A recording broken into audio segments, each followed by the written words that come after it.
তিন দিন পেরিয়ে গেলেও বাবুল দাসের মৃতদেহ চোখে দেখেনি পরিবার। কারণ বাবুলের দেহ রয়েছে বাংলাদেশে। 4 মাস আগে কাকদ্বীপ থেকে ট্রলারে মাছ ধরতে গিয়ে আন্তর্জাতিক জলসীমা পেরোনোর অভিযোগে বাংলাদেশ উপকূলরক্ষীর হাতে আটক হন তিনি। তখন থেকেই মুক ও বধির বাবলুর সঙ্গে যোগাযোগ ছিল না পরিবারের। এর মধ্যেই হঠাৎ দূতাবাস জানায় তার মৃত্যুর সংবাদ। দেহ ফিরিয়ে দেওয়ার আশ্বাস দিলেও 3 দিন পেরিয়ে গিয়েছে, এখনো বাবুলের দেহ পরিবার পায়নি। 72 ঘন্টা কেটে গেলেও বাংলাদেশ থেকে ফিরল না কাকদ্বীপের মৎস্যজীবী বাবুল দাসের দেহ।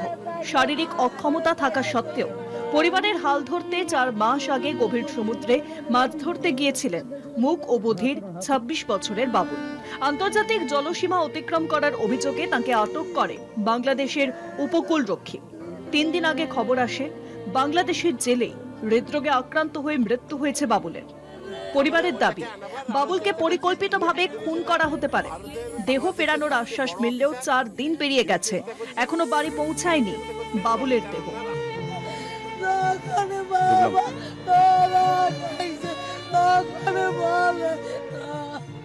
মৎস্যজীবী সংগঠন থেকে প্রশাসন সব জায়গায় ঘুরছে অসহায় বাবুলের পরিবার।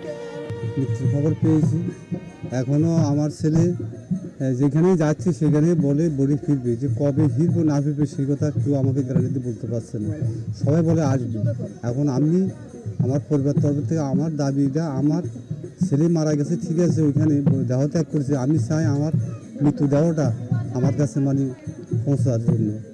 আমার দাদার বডি কিন্তু ওইখানে অনেক দিন ধরে পড়ে থাকবে, তো আমরা সেটা চাই না। আমরা এখন একটাই চাইছি, ওনারা তো জীবিত, ওনারা আজ না হয় কাল তো ওনারা ফিরবে। তার সাথে আমার দাদা যদি বডিটা যদি যুক্ত করা হয় তাহলে এটা কিন্তু বেআইনিভাবে আমাদের পরিবারের উপর খুব অন্যায় হবে। বলতে ও তখন হার্টের কোনো সমস্যা ছিল না, হার্টের সমস্যা ছিল না, যখন ও মাসটা হার্টের সমস্যা কী করে মরতে হবে? আমার তো সন্দেহ এখন হচ্ছে কিছু না কিছু হয়ে যাবে অন্তত। কবে বাবুলের দেহ ফিরবে, কিভাবে আনা হবে, কোনো তথ্যই নেই পরিবারের কাছে। অসহায় আত্মীয়রা এখন বাংলাদেশ থেকে ছেলের মৃতদেহ ফেরাতে প্রশাসনের দরজায় দরজায় ঘুরছে। ইতিমধ্যেই মৎস্যজীবী সংগঠন রাজ্য ও কেন্দ্রীয় সরকারের কাছে বাবুলের দেহ দ্রুত ফিরিয়ে আনার আবেদন জানিয়েছেন। দুটো দেশের মধ্যে কথাবার্তা চলছে এবং আমাদের এখান থেকেও সিএম এর কাছে প্রপার চ্যানেল দিয়ে চিঠি গেছে এমএলএ এর পক্ষ থেকে।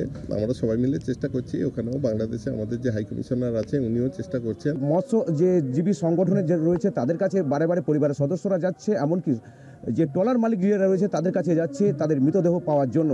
তবে সেই মৃতদেহ কবে আসবে সঠিক তারা কেউ জানাচ্ছে না। সেই দুশ্চিন্তায় রয়েছে বাবুল দাসের পরিবার। দক্ষিণ 24 পরগনা, কাকদ্বীপ থেকে মানস প্রধানের রিপোর্ট, কলকাতা টিভি।